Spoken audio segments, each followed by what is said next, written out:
Hello, good evening. Welcome to the Royal Photographic Society's Historical Group and this latest in a series of collection and archive talks about historic photography. It's a pleasure this evening to hand over to the group chair, Gilly Read, who will introduce our speaker. Gilly, over to you. Thank you. Thank you, Michael. Hello, Deborah. It's nice to see you. We seem to have been communicating for some time in the dark. So it's nice to actually see you for once. Anyway, thank you very much for offering to do this. Or perhaps I bullied you into doing it, but I'm very glad we have. It sounds a very, very interesting talk, even though it did come about in slightly roundabout manner. And I'm glad it made you sort of find even more out about the things. So thank you very much for doing this. Deborah is actually the Archive Services Manager at Kresen Kernow, which is the Cornwall Archive Centre, and where the collection is cared for and work is underway to make their fragile negatives more accessible through digitisation and cataloguing. Seems to be what everybody is doing these days, but that's ever so good. The service also works in partnership with Bodmin-based organisations to raise awareness of the images as a rich source of personal, social and local history. I must say, just purely as myself, I would be quite interested to see if there are any mining pictures in the collection, because Cornwall was such a centre for mining. And miners from there came up, when the mining closed down a bit in Cornwall, came up to Cumberland, which I know about. So they moved on, and then they went on to South Africa, I think, when that finished. So I'm interested in the mining side of things. Anyway, thank you very much for coming, and I think it's going to be jolly interesting. So I think that's me said now. So if you want to go. Thanks, Gilly. I will go. Thank you for that lovely introduction. I'm afraid there won't be any mining pictures, but maybe next time when we do about another collection, we'll cover that for you. So we'll take that request. So hopefully you can all see my screen. And I will get started. We were really delighted to be asked to talk to the group about George Ellis, his press and commercial photographer, and the collection of the work that we hold at Kresen Kernow. It's one of the real gems in our collection, and we're really keen to promote it as much as we can. The 95,000 plus glass plate negatives are the most comprehensive photographic record of Cornwall in the 20th century. And we're really only at the very start of beginning to understand the depth and breadth of its coverage and the range that it offers for kind of historic interest and research.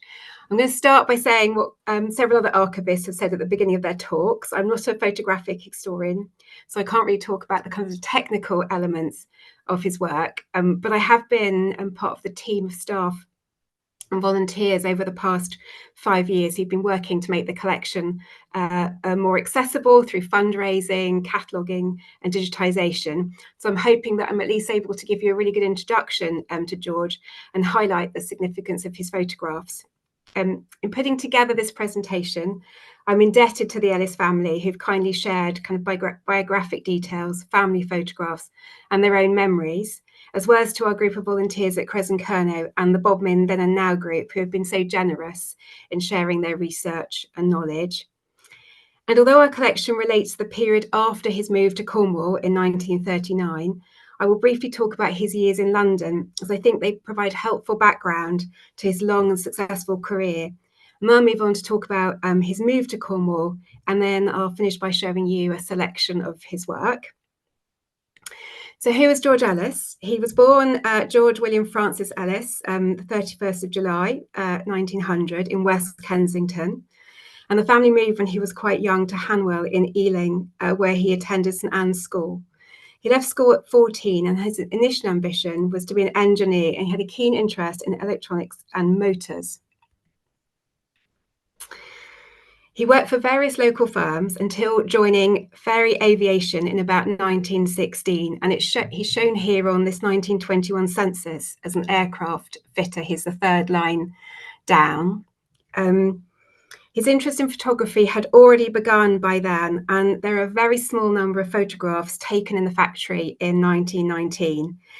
There's this one, which is of the biplanes in manufacture, and you can see the fuselage and the wings, but most of them are of other young people working in the factory, kind of like this one here. And it's we've only really discovered them quite recently, so it would be interesting to kind of know whether anybody knew who any of the people were in the images. He was made redundant not long after he took these photographs, but is reported to have kept busy with building the new Hanwell Union Chapel. He was a dedicated Christian throughout his life, and he continued to pursue artistic and musical classes, as well as his growing hobby of photography. By 1923, he was working with press agencies, and it was really the start of his long association with Fleet Street, press photography and journalism. It was also at this time that he was given the opportunity to sail across the Atlantic on the windjammer, the HMS Harmony, where he spent 6 months photographing life at sea and the lives of the Labrador Inuit. The pictures here, we think, show him with his parents getting ready to leave. He's the one sort of standing, not leaning on the side of the ship. This is him on the trip himself, and this is an image from the collection. All the original negatives and a typed diary from the trip are held at the Canadian Provincial Archives of Newfoundland and Labrador at the rooms in St John's, and they're reproduced here by kind permission of the Rims and the Ellis family. They're currently undertaking work to make this part of his kind of photographic work more accessible. He clearly relished adventure and being at sea, and his sailing trips continued during the 1920s and 30s. For 2 to 3 weeks each year, he would travel on steam and sailing boats from Lowestoft, Hull and Stornoway to the northern fishing grounds, Iceland, the Western Isles, as well as along the coast of Russia, photographing the different vessels and life on board. He gave lectures on these journeys, illustrated with his own photographs, and the page here is from the 1939-40 list from the Lecture Bureau of the Selborne Society, which sponsored free public lectures to further awareness environmental preservation.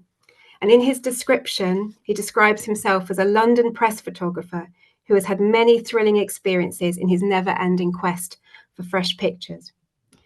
It was also during this period he started his long friendship with Frank Carr, who became the director of the National Maritime Museum. In 1926, George travelled on the restored Bristol pilot cutter Cariad with Frank, sailing from Port Navis in Helford to Brittany, which features in Carr's book, A Yachtsman's Log. We have a few prints of the journey, courtesy of his family. This one here is of Frank Carr holding George's camera and Arthur Bennett carrying his camera and tripod. He continued to photograph sailing and sailing races, including Cowes and the very first tall ship race in 1956, which was from Torbay to Lisbon. And he produced this booklet of postcards, and you can see kind of the ship just coming through the frame there. But for now, we'll head back for London in the 1920s. They were a really busy decade for him. In 1925, he married his wife Jessie, and they lived in Hanwell, and they had their 3 sons, George, Keith and Chesley.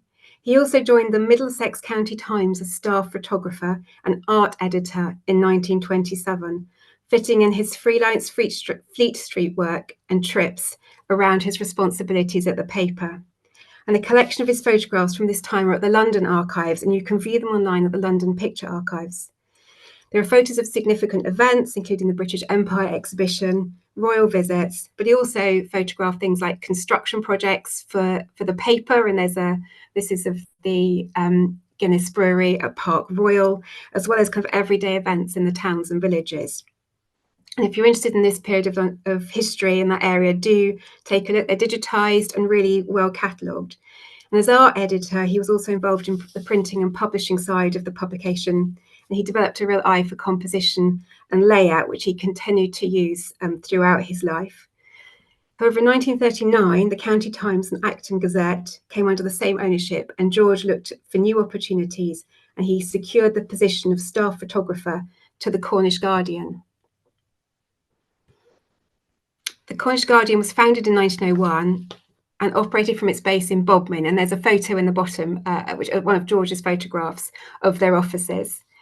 It predominantly covered central, southeast, and north Cornwall.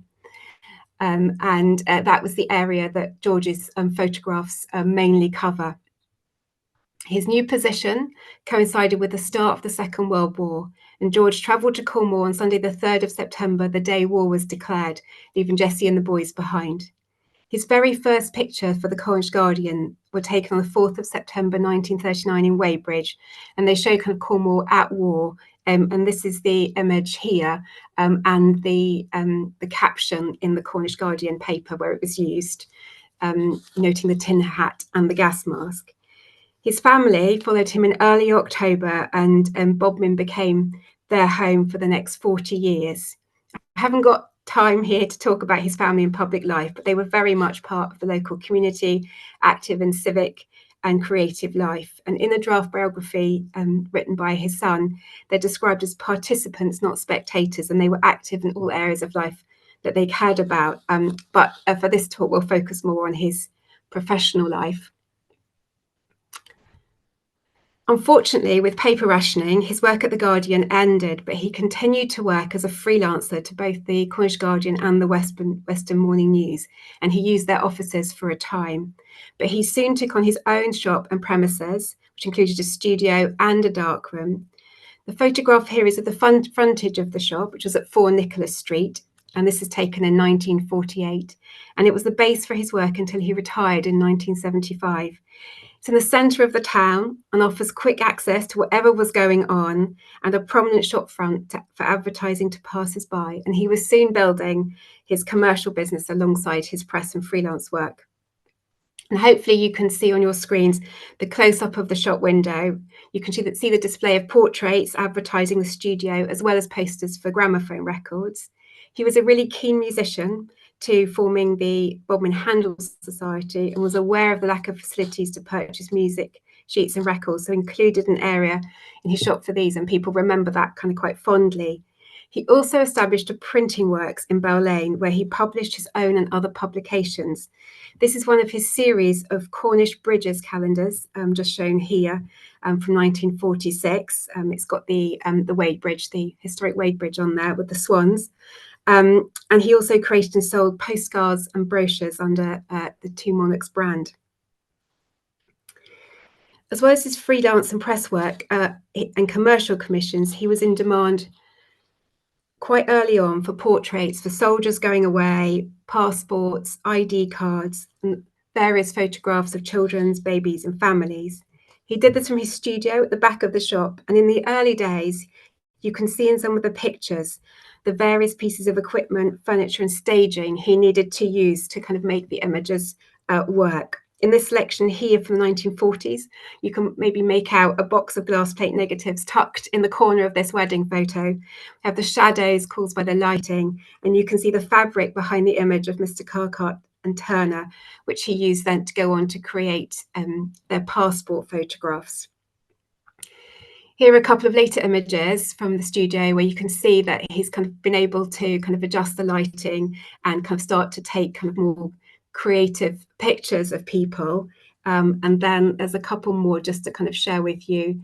He took pictures of babies, children, and whole families. And we always like this one because the baby has such a piercing look, and have the lovely smocking of her dress. And the next one is just of a family shot of the Higman family from 1947. So he was really sort of beginning to kind of grow that area of his business. And if you do get a chance to look through on our website, there are some amazing kind of portraits of people, and you can see the various kind of staging and equipment that he used in those. This is a shop in 1958. And you can see, you know, he's sort of expanded his advertising. The music department is branded, and he's offering postcards and developing other people's films. And from the Bodmin Town Guide, this is a page from the Bodmin Town Guide, which he also published. You can see the broad range of photographic services he offered, which is an indication of the wide range of content that the collection holds, as well as kind of music and printing work and developing kind of people's films as the use of cameras grew. And the shop window continues to include kind of portrait photography and other kind of promotion of other work.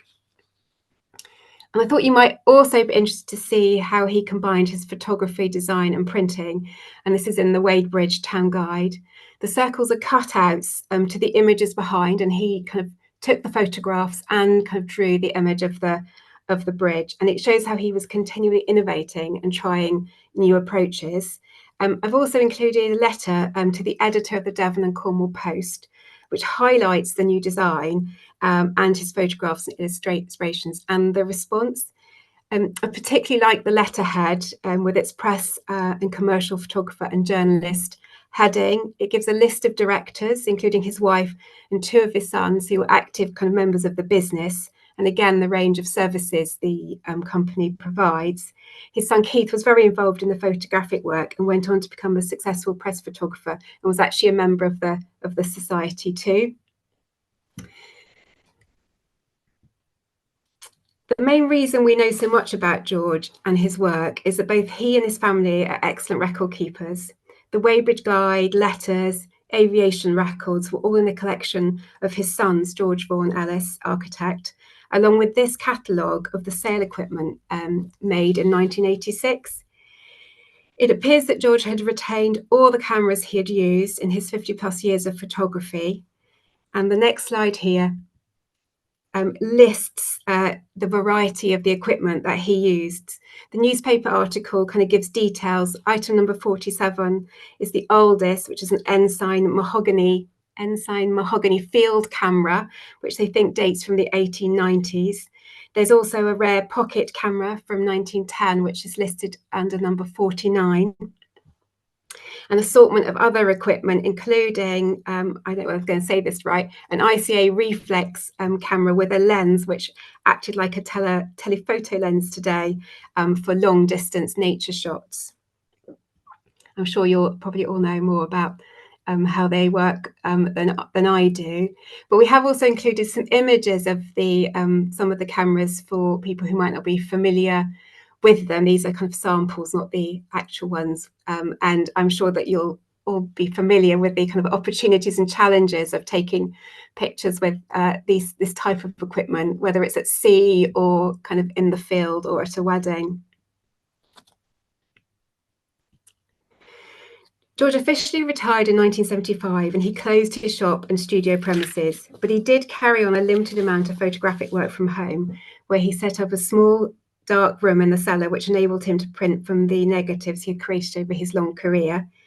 In 1982, working with Sarah Foote, he published his book, A Cornish Camera, which includes images of local and major events and gave people the opportunity to browse a hand-picked selection of his work in one place. In 1983, he sold the negatives and some film to the Cornish Studies Library, and they now form part of the collections at Kresen Kernow in Redruth. And there are over 95,000 negatives, most of them on quarter-sized glass plates. The photograph here shows the glass plate boxes on our shelves, and there'll be multiple runs that look like this, and each box shown here shows 12 to 13 plates, and they're meticulously numbered. The collection is divided into distinct series, which reflects how the work was organised at the studio.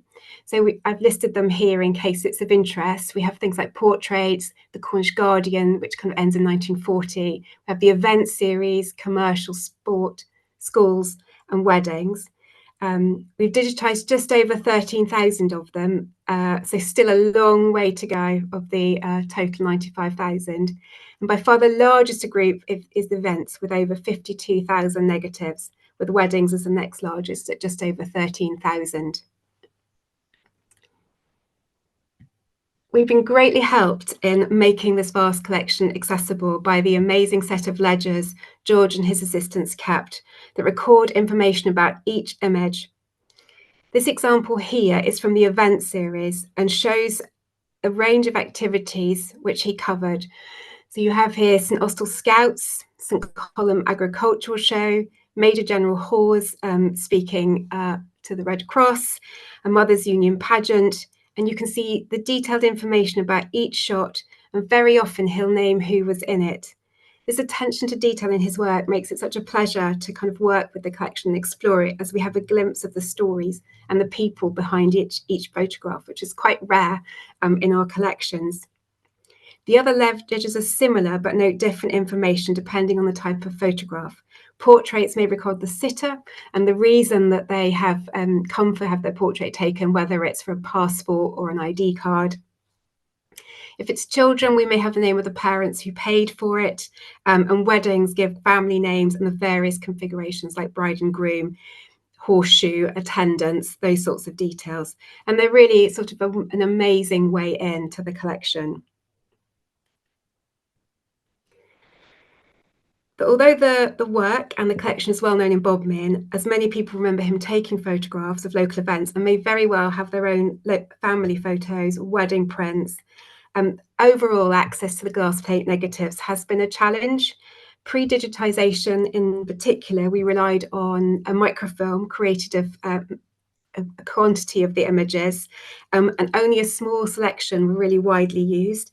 Understandably, these tended to be of kind of significant kind of national events, and very few of the series like the portraits, weddings and other more local events were readily available. We've been really fortunate to receive funding for projects to help make them more accessible. We had money from the Lottery Fund for new equipment, which my colleague here in this picture here is showing to somebody, as well as a website to display the images and link them to the catalogue information. So that's what you can see on the top of the screen there. That's an example of what you can see on our website. We've also had funding through Historic England and the National Archives to catalogue and to engage with kind of local people to make the collection more accessible. And if there's time, I'll say a bit about that at the end. But for the second part of this talk, I wanted to move on to give you a glimpse of the amazing images we've been fortunate to digitise and work with. The biggest challenge about talking about a collection that spans 5 decades, the varied communities of central Cornwall, and 95,000 pieces of glass is really where to start. As most of our work so far has been with the earlier parts of the collection, particularly George's work in the Second World War years, these are the images I'll focus on. But more recently, we have sampled later decades, the 60s and the 70s, so I'll include some of those at the end too. So I'll just get started with the images.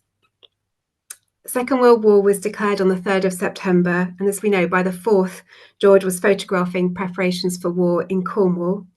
As well as a base for the Cornish Guardian, Bodmin was the home of the Duke of Cornwall's Light Infantry and was the focus of a huge amount of military and civic activity during the war years. In those first few days, he photographed this battalion, the Terriers, leaving Bodmin, and you can see on their truck they're displaying the wanted posters on the back. He also took photographs of families and also the preparations for war, like sandbagging civic centres and people digging air raid shelters. The week after he took this photographs, he had moved on to Liskeard, a neighbouring town, to photograph the reopening of a welfare centre. And this picture shows a child's gas mask being demonstrated at the ceremony, and we know that the child in the mask is Margaret Smale, and you can see that she's balanced on a drop leaf table, and the level of the detail, you can see the ribbons in her booties and her face through the mask.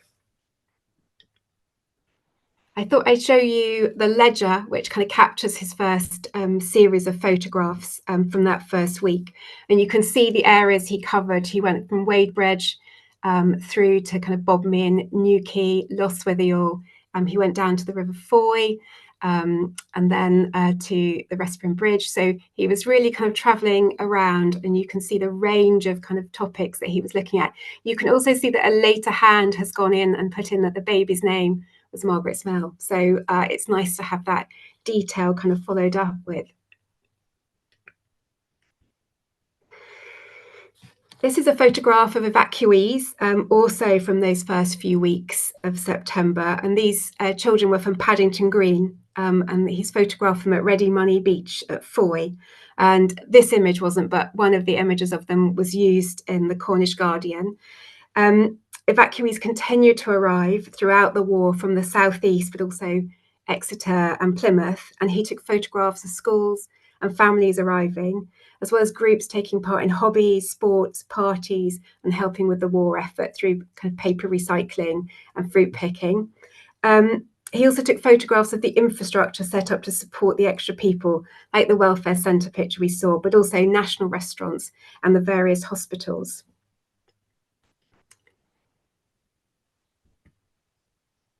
As well as many of the photographs of the DCLI battalions and other visiting troops at Bodmin Barracks, he also photographed the Women's Auxiliary Territorial Service. And generally, these images are of them on parade or undertaking their duties. So this is a more unusual image of two women taken in September 1939, checking their uniforms and their makeup while the soldiers look on. You see the gas masks over their shoulders and the soldiers' uniforms.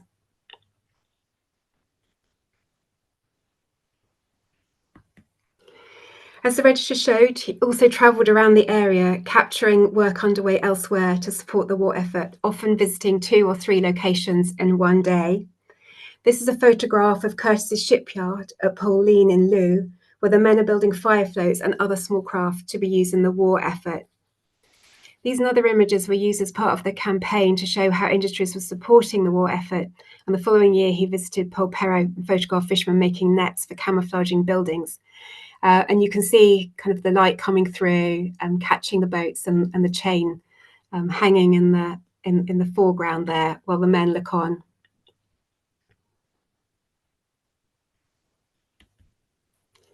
This is a slightly better known one of his images, but I've included it because I kind of really like it. Other changes as a result of the war, kind of women taking on kind of roles they wouldn't have had beforehand. And this is a great picture of newly recruited women bus conductors at the St Austell depot in June 1940. Unfortunately, it's one of those rare occasions where we don't have their names, though I'm sure somebody will be able to kind of tell us at some point. But you can see the ticket dispensers around their neck, their badges, and also the beautiful kind of waves on their hair. They're really kind of professionally turned out for their role. And this is one of the last images recorded in the Cornish Guardian ledger, as he finished working for them not shortly after paper rationing came in.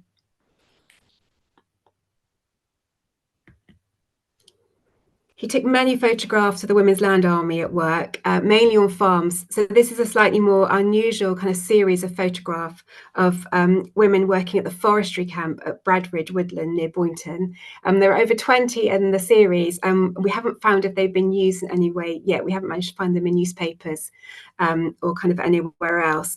But they're a mix of some of the more traditional picture, like this with the women lined up with the horses. And I've put a note from the ledger underneath, so you can see the names of the women and the horses.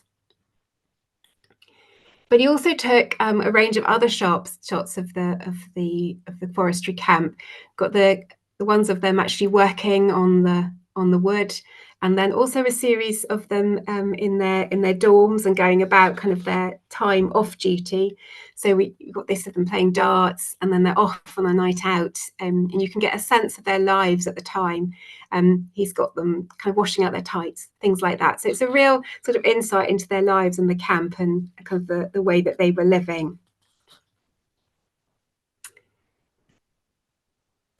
I've included these two as they show how throughout the war soldiers of all nationalities were stationed in Cornwall. These pictures here are of the Royal Indian Army Service Corps. They were taken at Dewporth Camp, St Austell, where the service was based following their evacuation from Dunkirk, where they had been part of the transportation infrastructure. They used the old cinema in St Austell stables for their mules, and in his book, A Cornish Camera, George describes seeing the mules being led out of the old exit doors by the troops for their exercise. Although they were not in Cornwall for long, they supported several of the fundraising initiatives underway at the time, including a procession during the St Austell War Weapons Week, which George also photographed, and through the various activities and fundraising, the week raised over £100,000 in 3 days.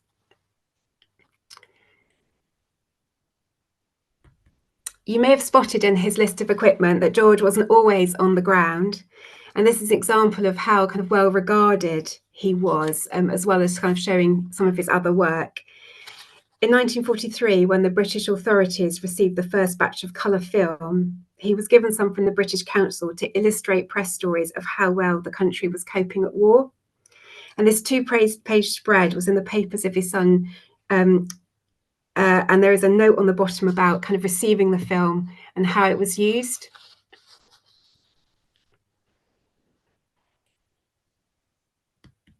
I've also included here, we don't have the colour film, I don't think, but we do have some black and white images from St Mirren, which are part of the wider series he took of the Royal Navy at the aerodrome, showing gunnery training in April 1943. We have this with a gunnery officer kind of showing kind of training. And then this next one is in the air, and again shows this is actually a Fairey Swordfish biplane torpedo bomber with the gunner in it. And there's an interesting link to his early days in the aviation industry. I mentioned fruit picking and the help with the war effort. And throughout the war, he recorded the efforts of communities from paper recycling to food supplies. And this is St Austell WI Preserving Centre, one of the many set up by the Ministry of Food for the preservation of surpluses. This shows a bumper blackberry harvest in October 1941, and you've got local children and evacuees delivering the fruit, for which the school or group, like the Scouts, were paid 3 pence a pound. You can see so much in one picture. We've got the baskets, you know, the blackberries, got the kitchen scales, newspapers, the clock, the first aid kit, and our volunteer who was kind of cataloguing, tagging this, was sort of, there was so much richness of description and observation that she was able to pull into the catalogue entry.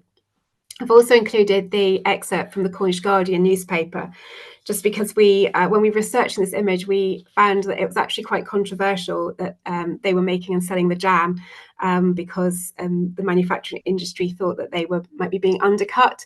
So they were sort of had to defend their activities, and the press and George's photographs were one way of doing that. As the only full-time press photographer to remain in Cornwall throughout the war, he also had unique access to the military barracks at Bodmin, and this gives us a real insight into the life of the soldiers stationed there. This image from 1944 shows the then boxing heavyweight champion of the world, and at that time American GI Joe Louis, talking to the troops at the barracks. This image, Lewis was photographed talking to kind of white troops here, and when he was enlisted, he initially served in segregated unit. And Ellis also captured pictures showing the racial segregation of Lewis's fellow African Americans here in Bodmin. By this point of the war, there were American soldiers throughout Cornwall, and they appear here in this 1944 May Day celebration in Padstow, the Obios. This picture is taken in front of the American Army truck. You can see one shaking hand with a sailor who's got a garland of flowers around his cap, while the others are smoking and looking on. One of the 2 osses, which are the traditional part of the May Day customs, is shown in the centre, and I wonder what they made of the tradition while they were visiting. The crowd scene is kind of full of interest, with people looking at the camera. You have an accordion there, collecting tins, and people looking on, and it's kind of a really amazing kind of shot to see. And I thought I would just end the sequence of the war with the scene from Bodmin on VE Day. I think George must have been up in one of the upper stories of the buildings to capture this. And whether you can see on your screens, there are a few small children being held up to the camera. There's groups of people looking up and smiling, as well as the band kind of lost in the crowd at the back. And this picture really echoes the atmosphere of the day, which is caught in the journalist descriptions in the Cornish Guardian. They say, after the King's speech had been relayed to an attentive crowd, Bodmin Town Band marched, or rather eased its way through crowded Fore Street, playing the Flora dance. The band was soon lost amid the crowd, and the semblance of a procession soon lost its identity. Forth Street was one bobbing, animated mass of people. It goes on to say that the YMCA was turned into an open house, and free refreshments and cigarettes were supplied. It was estimated over 4,000 drinks, 2,000 sandwiches, 3,000 buns, 40 pounds of biscuits, and 2,000 cigarettes were distributed. And on the subject of numbers, by VE Day, George had taken around 15,000 images, which provide a really extensive and unique record of Cornwall in wartime. I've only really shared a handful of examples of these with you, but if you look on our catalogue, there are about 5,000 digitised from those years, from portraits through to parades, and we're adding more all the time. So if you're interested in that period of history, I would recommend having a look. In the time we've got left, I just wanted to quickly highlight some of the other areas of the collections we've been exploring. One of the big themes was farming and other kind of Cornish industries, and George had captured many thousand photographs of farming and rural life, from agricultural sales and shows through to Ministry of Agriculture visits and competitions to daily life on the farm, like this one. Over the course of the 4 decades, he kind of shows the changes on the farms and in the landscapes. This one here is from Tregear Farm at Nanstallon, and it's reaping the dredge corn. And you can see the countryside rolling away in the distance, and there's a field in the background already kind of full of stooks and the children on the horse in the foreground, and you might be able to spot the dog wagging his tail. This photograph is from the same farm, from the same series, and it's described in the ledger as humans feeding, because the picture before is of the horses being fed. And again, a bit like the jam making, you can lose yourself in the details. You've got the blazers and the china cups, the cast iron kettles and the hobnail boots, and the quizzical look of the small boy in the middle as his photograph's being taken.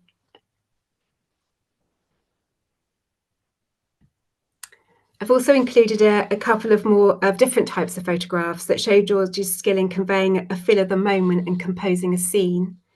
This was taken at Weybridge Market in 1939, and you've got the goose's head just poking up from the cart and the 2 men in the centre there, deep in conversation.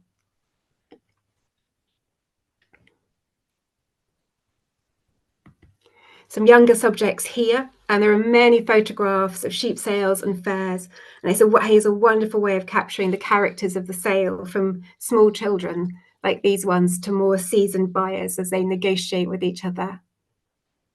See the hats and the jumpers looking on.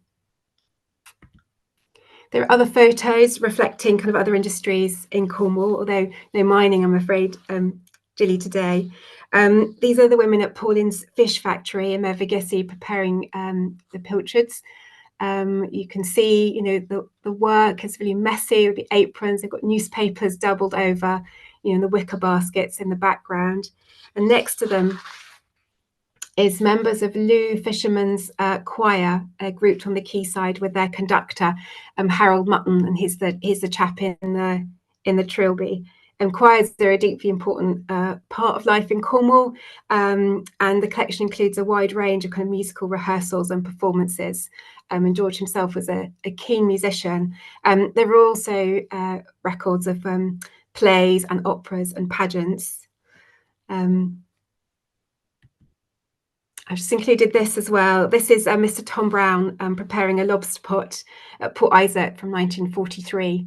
And the collection includes lots of other kind of work of craftspeople around Cornwall. I've included these 2 images on the fishing and farming theme, but it also highlights the wider impact George's work has had. 4 of his colour images, including these of a Jessie fisherman and the Llanivit farmer, were used in A.J. Cummings' book, This England and Appreciation, which was published in 1944 to kind of bolster morale and celebrate England, and was provided across the country to households. And I think the colour is so brilliant and transformative kind of when you've been looking through all the black and white images. Before we move quickly on to the decades, I just wanted to include a couple of wedding photos. He worked closely with families across Central and East Cornwall through his wedding photography.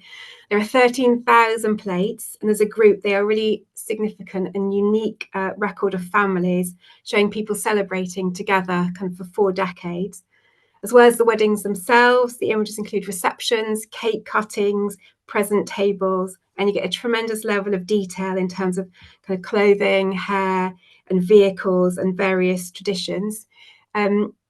These images here are taken at Baconic Church, and we think the one with the confetti, he was probably in the octagonal tower at the church, looking down. So quite a daring position to be in. The other kind of great thing about some of the weddings is that there are often newspaper descriptions which give you the colour of the bride's dress, the type of the flowers. So you can kind of bring them to life visually with the newspaper reports as well. I've also included this picture, which is not a traditional kind of wedding picture, but shows guests arriving at the Fitzroy Talbot and Linley family wedding in 1940. And I kind of just like it because the photographs can also kind of capture things like fashion. And, you know, you have probably 2 very different worlds there captured in one photograph.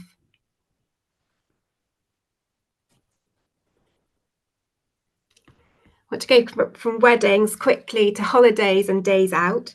For his commercial series of photographs, these are the fantastic views for users of these caravans from high above Parr Sands at the Mount in 1955. Below you can see Parr Docks and the Gribben Head. He also photographed hotels, boarding houses and bed and breakfasts, interiors and exteriors, and you get a feel for the atmosphere of the places, you know. And if you're interested in furniture, on textiles, those sorts of things, there's lots of details to review. And I've just included the one that wasn't used with the children and the dachshund in the door of the caravan. Here's a great image of people enjoying their holidays, but perhaps also capturing how things that we're supposed to enjoy maybe make us slightly nervous. I think this is George capturing kind of day-to-day life, but also the thoughts and feelings of those in the photographs. No one looks particularly sure here of the performing stilts on the Punch and Judy show, perhaps even the parents, but it's a great picture, and that's from 1959. These are circus elephants coming through Bodmin in 1948. He photographed the same circus coming to town over the course of the decades. But this is a great shot of the elephants walking through, and you can see the small boys on a bike coming around, and the elephants being led and people watching on.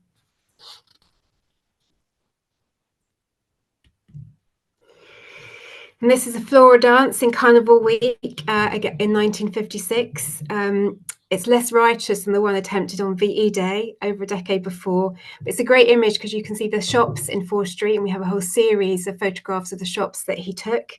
But also the dresses. There's a great small girl doing a high kick in the middle there, and you can see the traffic kind of congesting further up down the street, and the band in the background.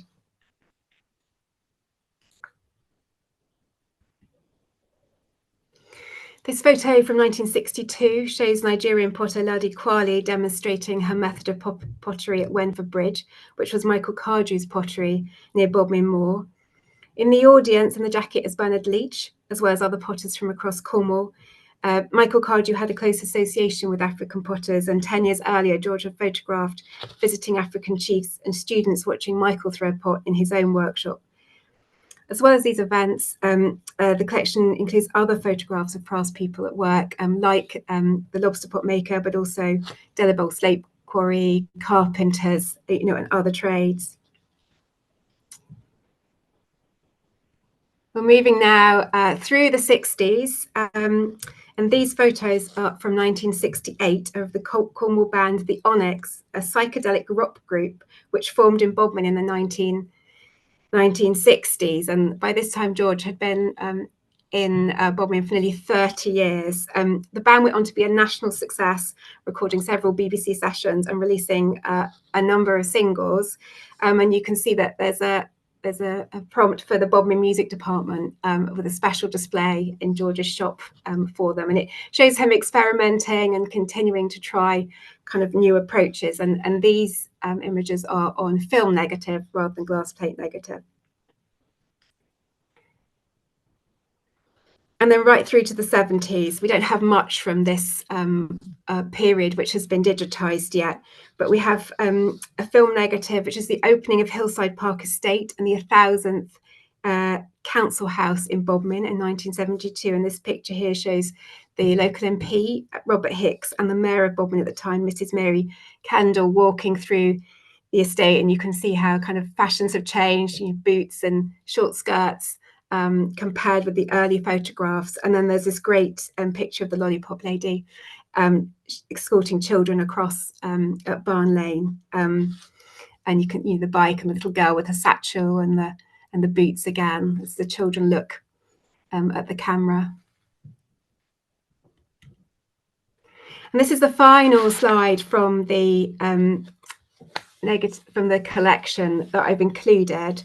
It dates from 1981, after his retirement, and I've included it really for two reasons. Firstly, it's one of the only ones we have digitized from that late on. And the ledger entries are interesting as they are a good illustration of how latterly George sometimes also wrote the copy to accompany the photographs, or included other information such as the brochure or clippings. The other reason is that it commemorates the presentation of the European flag to Bodmin in 1981 to mark the success of the twinning of Bodmin and a couple of European towns. And in 1981, in May, a party from Bodmin were invited to their twin town in Germany. And the oldest member of the Twinning Association that went was Mr. George Ellis. And I think it's sort of amazing that he kind of started kind of 40 years ago in Bodmin, you know, as war was breaking out, and it was then part of an association which was about promoting understanding kind of later on. And it's one of his negatives here with the flag being presented. I just wanted to quickly say a bit about the legacy of the collection. We've been working with organisations in Bodmin, which Gilly mentioned, you know, the Keep, which is the DCLI museum, into Bodmin and Bodmin Then and Now, who use their local knowledge and connections to promote the images to kind of new audiences. They've been really creative in how that's happened. So these are images of the town trail where George's images have been put up in the places where they were taken. So there's some Canadian soldiers walking past the white clock, evacuees on the steps of the chapel, and a lady greeting her husband at the train station. They've also had creative projects to engage kind of young people and different audiences. And there's a zine that has been created. 4 of those have now been made. And also an exhibition from the last project, which came to Kresen Kernow to be on display. So it's a really amazing legacy, and we continue to kind of keep working with the collection. If you're interested, and I hope I have kind of whetted your appetite to find out more, there are you know 13,000 negatives available up on our website, and you can search it through our catalogue page by typing in a term or George Ellis Photographic Collection, and then clicking on the box there that says show only items with images, and then you can scroll through and kind of refine your search in various ways. So I hope I've whetted your appetite, and I hope you're going to keen to go and find out more about George Ellis, and thank you very much for your time. Thank you, Deborah. That was amazing. I mean, it's such a rich and just stunning collection. Actually, I had no idea it existed, and I can't think of anything that's strictly comparable to it. So we've got some questions coming in. I've got a couple. Okay. I've got a couple, nothing too challenging, so don't worry. Okay. And you've sort of preempted a few of my questions actually with your very good presentation. But I just wondered if you could talk a little bit about the split in the collection between the colour and black and white. I mean, and clearly the majority, I'd imagine, is colour, but is black and white rather. But I just wondered how much of it is colour, and when that starts to come in after that initial Kodachrome influx in the war. So it's a really great question, because actually, because we focus so much on the early material, there are some colour photographs. And as I was leaving the office this evening, my colleague said to me, "Oh, we must go through the colour and see what they're of and what they are." So I think more to come, I think, on that. I think they don't appear to be, they might be an index for them, but if there is, we certainly have a bit more exploring to do, because they really are tremendous when you see them. That pop of colour, I think the farmer in particular, to see the colour of his outfits, when you're so used to seeing them in black and white, is tremendous. So hold that. I will get back to you on that one. The other question I'd got was really about George Ellis himself, and whether he did photography as almost as a hobby, whether he produced any sort of art photography that he maybe exhibited at the time, or was he very focused as a professional on his sort of newspaper work? He produced calendars, and landscapes, which were kind of much more along those lines, and probably his postcard collection are much more sort of perhaps in terms of the way that you're describing them. He was a keen artist as well, so when he retired, he took up watercolor. He did a lot more watercolor painting. So I think he's always kind of had an interest in kind of those different types of photography and kind of artistic expression. Yeah. My next question I've got also picks up one from Alan Hodgson, really asking around. Well, Alan's asking specifically about how well the glass plates have survived in their packaging, and then just to add to that from myself, I just wondered if you could talk a little bit about the condition of the plates and the films, and any conservation work that you might have to have done to the collection. So they've actually survived remarkably well. They are in their original boxes, which kind of pack them really tightly, and in their kind of envelope. So although some of them are cracked, not very many, and some of them have been damaged where people have held them. There's a great picture of George himself holding a glass plate negative between his thumb and finger and looking up to the light, so which makes our digitization officer sort of grimace every time she sees it. So there's some sort of damage like that, but by and large they are in a sort of good condition, but just fragile because of their age for the earlier ones. And again, the negatives are part of the collection that we're only just beginning to explore, and particularly I guess kind of color negatives are probably more at risk than the glass plates. When we digitize them, they are really carefully cleaned, just sort of gently and brushed, and then people working on them wear gloves just to protect them from those kind of fingerprints coming off. And then we are repackaging them. So once they've been digitized, they get repackaged into kind of appropriate kind of packaging and not put back in their boxes. We've got a question from Alice, who's asked, well, firstly, thanking you for such an interesting talk. And then she's wondering whether the photographic collection links to other parts of your collection, and you can make connections between those different parts of the overall collection and archive. Yeah, it really does. So because he photographed for such a long period of time, and because of the geographic coverage, he very often kind of echoes and links to items in other collections. We have an amazing series of diaries, for example, by a gentleman called John James Morris, who was based at Llanivit, and he kept a diary from the 1920s right the way through to the late 1970s. So the period and the geographic coverage overlaps with George. So sometimes he might be talking about going to see a particular play or an event, and George will have photographed it. So there's probably a really fantastic project to sort of look at those in conjunction with each other. And actually George took him and his wife's photographs. So there's a great picture of John and his wife, which George took. So, and there's a story about how he overpaid and had to go back and get his change back. So there's a nice connection there. But that's just one example, but there are a lot more. Yeah, and we have a question from Kevin, and he's saying that Bodmin used to be the site of Cornwall's county court, and he remembers seeing the court processions as a small child. Then he asks whether there are any photographs of these events within the collection.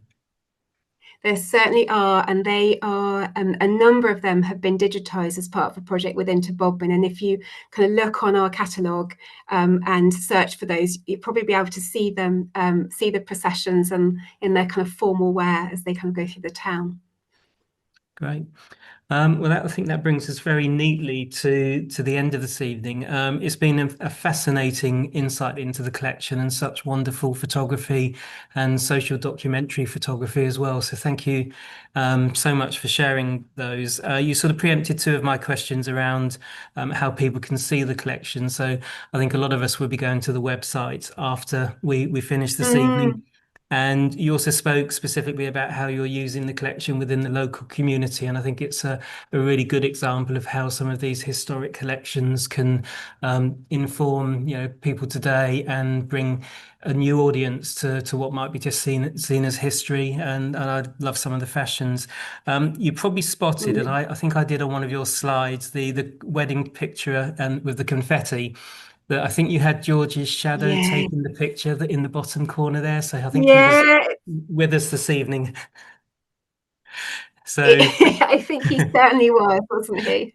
So these photographers do like to insert themselves every so often, but thank you so much for sharing the collection with us this evening. And Gilly, thank you so much for arranging this evening as well. It's been a really interesting insight into such an amazing collection. So thank you, Deborah, and thank you to your team in the archives and for all the great work that they're doing, cataloguing and digitizing and making that accessible. It's been really interesting. So thank you, and thank you to our audience for staying with us this evening.